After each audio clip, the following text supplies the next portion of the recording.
म्हणजे हनुमंतराय माझं लेकरं हनुमंताला आव्हान केलं. अंजनी मातेने सगळ्या घटनेला वृत्तांत सांगितला.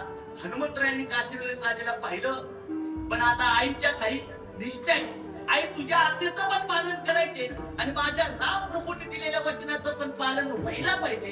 करायचं काय? ज्यासाठी दुविधा परिस्थिती आपल्या जीवनामध्ये येते का नाही, हे करू का नको, ते करू का नको, चांगलं काय वाईट काय कळत नाही, त्यावेळेस शांत व्हायचं असतं. आपल्या श्वासांवर नियंत्रण करायचं असतं. ओमचं 7 वेळा गुंजन करायचं असतं आणि आपल्या चित्तावर ध्यान द्यायचं. राम आणि हनुमंतरायाने तेच केलं. आपल्या आराध्याचं राम प्रभूंचं स्मरण केलं. हनुमंतरायांना मार्ग दिसला.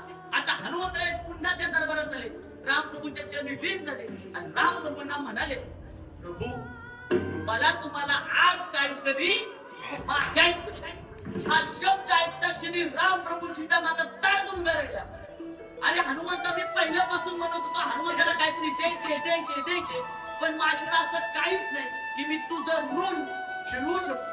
आणि माझ्याकडे असं काहीच नाही. आज तू पहिल्यांदा म्हणतोय मला काहीतरी मागायचंय, सांग तुला काय पाहिजे.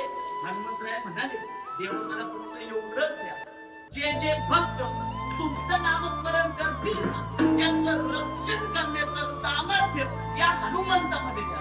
असं म्हणता क्षणी हनुमंतरायांना राम प्रभूंनी मिठी मारली. म्हणजे आणि मागून मागितलं तर काय मागितलं? माझं नामस्मरण करणाऱ्या माझ्या भक्ताचं रक्षण करण्याचं सामर्थ्य मागितलं.